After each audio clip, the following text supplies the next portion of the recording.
नमस्कार विद्यार्थी मित्रांनो, मॅथ्स एक्सप्लोरर या यूट्यूब चॅनलमध्ये आपणा सर्वांचं स्वागत.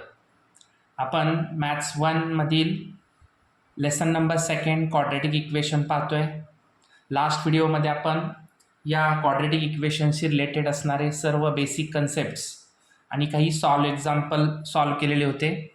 नाव today's we are going to learn practice set 2.1. So let's start our today's lecture. Practice set 2.1. So first question, write any two quadratic equations. आता या क्वेश्चनमध्ये तुम्हाला आत्तापर्यंत जे कन्सेप्ट क्लिअर झालेली आहे त्या कन्सेप्टनुसार तुम्हाला जे येतील म्हणजे जे तुम्हाला त्या ठिकाणी आवश्यक वाटतात ते तुम्ही क्वाड्रॅटिक इक्वेशन या ठिकाणी राईट करू शकता. मग आता जो स्टँडर्ड फॉर्म आहे त्या स्टँडर्ड फॉर्मनुसार आपण कोणतेही व्हेरिएबल यूज करू शकता आणि कोणतेही दोन क्वाड्रॅटिक इक्वेशन राईट करू शकता. So first x² plus 9x plus 15 is equal to 0 या पद्धतीचं मी राईट करू शकतो. तुम्ही तुमच्या मनाने कोणतंही राईट करू शकता. सो इथं y² minus 10y plus 5 is equal to 0 अशा पद्धतीने आपण कोणतेही टू क्वाड्रॅटिक इक्वेशन्स या क्वेश्चनमध्ये राईट करू शकतो. अशा प्रकारचा क्वेश्चन तुम्हाला क्वेश्चन नंबर 1 मध्ये 1 मार्क्ससाठी क्वेश्चन विचारला जाऊ शकतो. So second number question, decide which of the following are quadratic equations. म्हणजे इथं आता आपल्याला हा जो काही क्वेश्चन आहे या क्वेश्चनमध्ये आपल्याला डिसाईड करायचं आहे की दिलेले जे काही क्वाड्रॅटिक इक्वेशन्स आहेत ते ॲक्च्युली क्वाड्रॅटिक इक्वेशन्स आहेत की नाहीत ते. मग आपण कसं सॉल्व करतो. So first of all we have choose the one variable and maximum index is 2.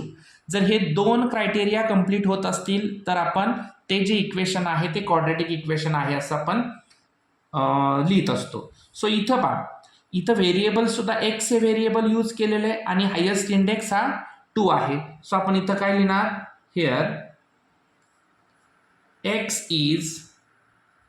x is the only variable, x is the only variable and maximum index is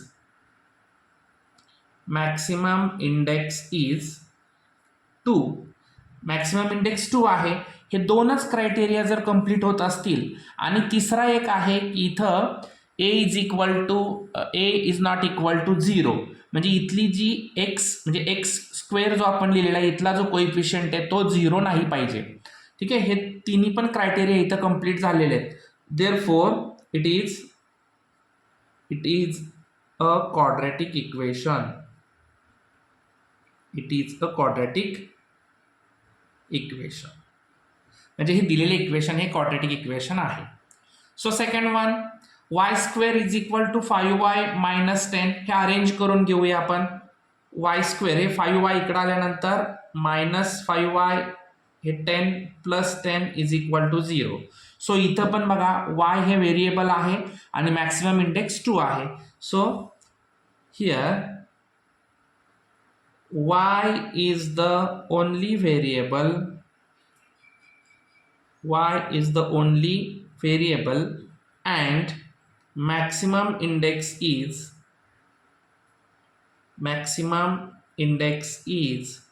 2. Therefore it is a quadratic equation. It is a quadratic equation. Then third one, y² plus 1/y is equal to 2.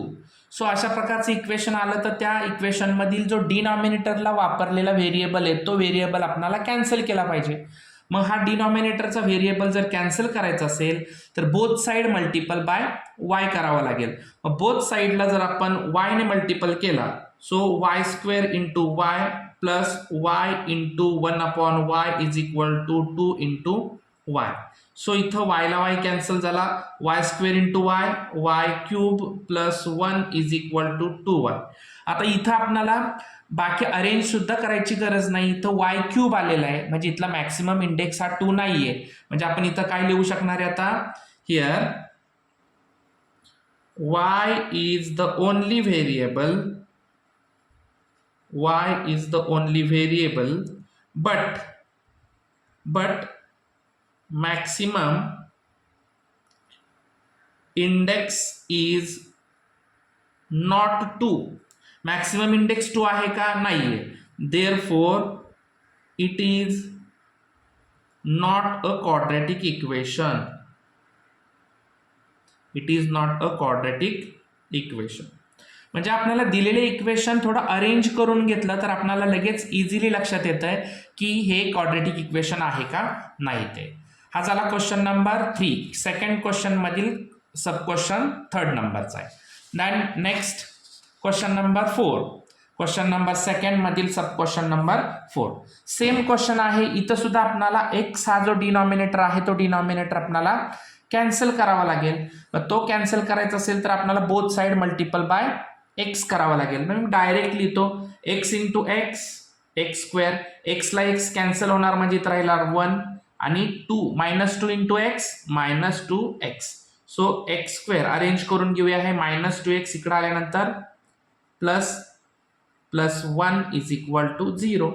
So हे जे काही fourth number आहे तो सुद्धा काय होणार आहे? Quadratic equation होणार आहे. का? कारण याचा मॅक्सिमम इंडेक्स 2 आहे, व्हेरिएबल सुद्धा 1 आहे. सो इथं लिहू आपण here x is the only variable, x is the only variable and maximum index is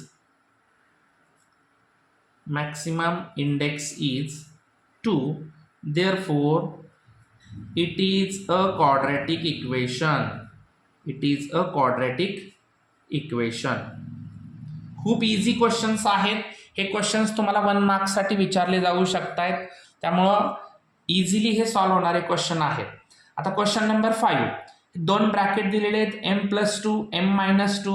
प्रथमतः आपण हे दोन्ही ब्रॅकेट्स एकमेकांना मल्टिपल करून घ्यायचे. सो m इंटू m-5 म्हणजे m ने या ब्रॅकेटला मल्टिपल केला, पुन्हा +2 ने m-5 ला मल्टिपल करायचा. So m into m, m square, m into -5 -5m, 2 into m plus 2m, 2 into -5 -10 is equal to 0. So इथं तुम्हाला बघा लाईक टर्म्स आहेत, सॉल्व्ह होऊ शकतंय. Plus minus minus 5m - 2m -3m -10 is equal to 0. So आता इथं variable single आहे आणि मॅक्सिमम इंडेक्स 2 आहे. Therefore here m is the only variable, m is the only variable and maximum index is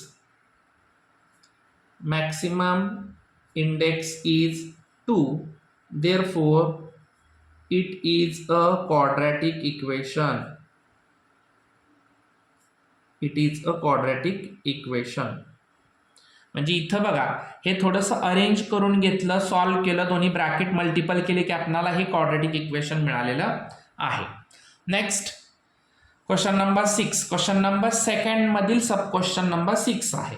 so इथं क्वेश्चनला पाहिल्यानंतरच आपल्याला लक्षात येते की इथं m या व्हेरिएबलला हायेस्ट इंडेक्स हा 3 वापरलेला आहे. मग अशा प्रकारचा क्वेश्चन आपण अरेंज करायची गरज नाही.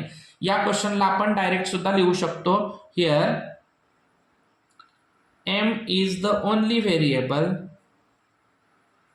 m is the only variable, but maximum index is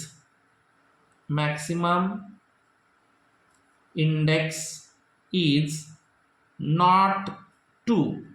Therefore it is not a quadratic equation. Not a quadratic equation. Okay. So इथं क्वेश्चन नंबर सेकंड आपण कंप्लीट केला. Take screenshot. Then next question number 3. So आता question number 3 solve करत असताना question 3 काय दिलेलं आहे पाहूया. Write the following equations in the form of ax² + bx + c is equal to 0. Then write the values of abc for each equations. So In these types of the questions, first of all, the given equations we have to convert into the standard form and then write the coefficients of A, B, C. So first of all, what is the question here? 2y is equal to 10 minus y square. So arrange it. So minus y square opposite बाजूला आल्यानंतर plus Y square, हे plus 2y आहे असे, हे 10 plus आहे तिकडे आल्यानंतर minus is equal to 0. Okay.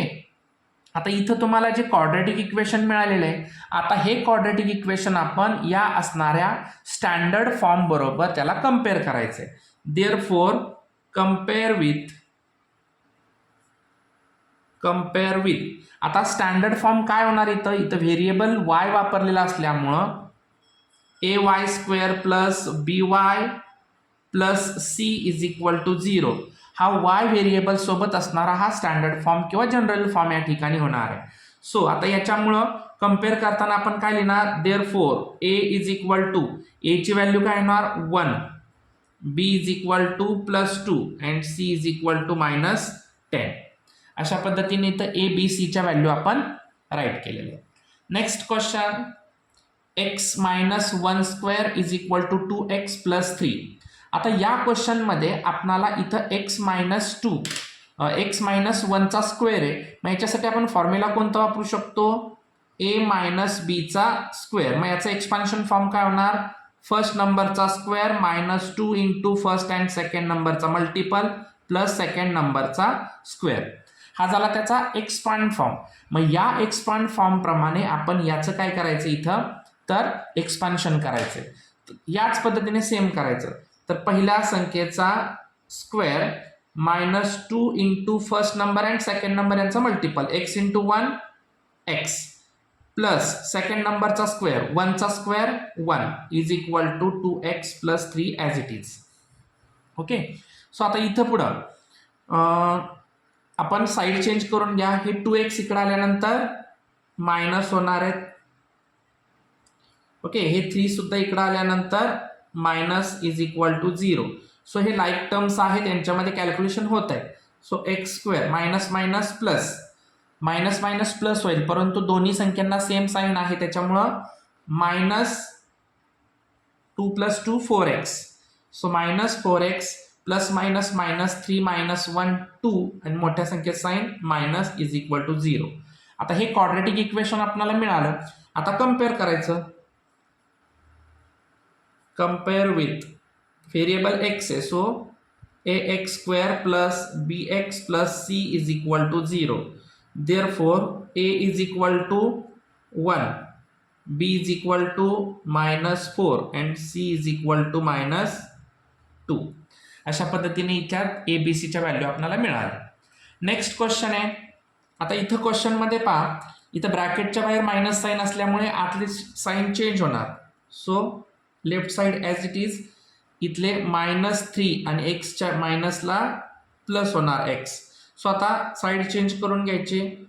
Plus 5x, हे एक्स इकडे आल्यानंतर मायनस एक्स होणार, minus 3 is equal to 0, sorry plus 3 is equal to 0. ठीक आहे. आता इथं यांच्यामध्ये कॅल्क्युलेशन होत आहे. 5x मायनस एक्स 4x प्लस की minus greater sign plus plus 3 is equal to 0. Okay, now compare with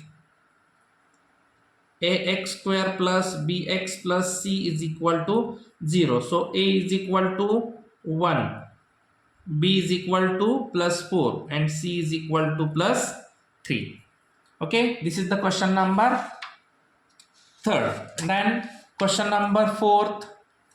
What is the question number 4? 3m square is equal to 2m square minus 9.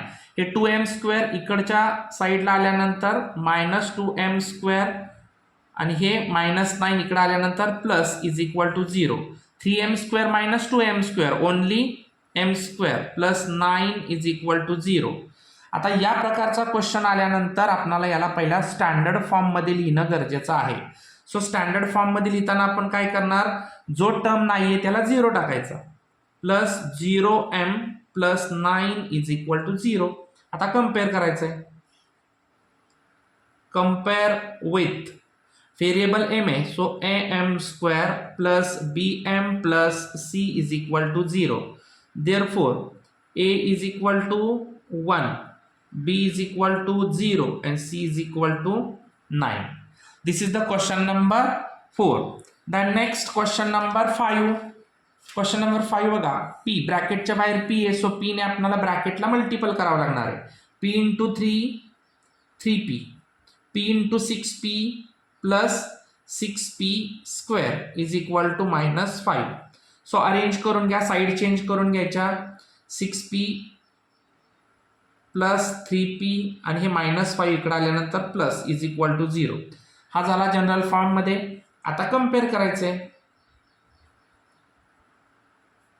Compare with variable p आहे, so ap square plus bp plus c is equal to 0. Therefore a is equal to 6, b is equal to 3, c is equal to 5. Okay, next question number 6. So x square minus 9 हे plus 13 इकडे आल्यानंतर -13 is equal to 0. So x square minus minus plus 13 plus 9 22 plus की minus greater sign minus, so -22 is equal to 0. So आता याला general form मध्ये लिहायचं आहे. जे टर्म्स मिसिंग आहे त्याच्या ठिकाणी 0 टाकायचा. 0x minus 22 is equal to 0. Therefore compare with general form ax square plus bx plus c is equal to 0. Therefore a is equal to 1, b is equal to 0 and c is equal to -22. अशा पद्धतीने हा question number 3 झालेला आहे. Okay, so remaining part आहे question number 4, 5, 6 आपण next व्हिडिओमध्ये पाहूया. तत्पूर्वी आपण जर या चॅनलवरती नवीन असाल तर चॅनलला लाईक करायचं आहे, सबस्क्राईब करायचं आहे आणि बाजूच्या बेल आयकॉनला क्लिक करायचं आहे, म्हणजे तुम्हाला या मॅथ्सशी रिलेटेड सर्व व्हिडिओज पाहायला मिळतील. धन्यवाद.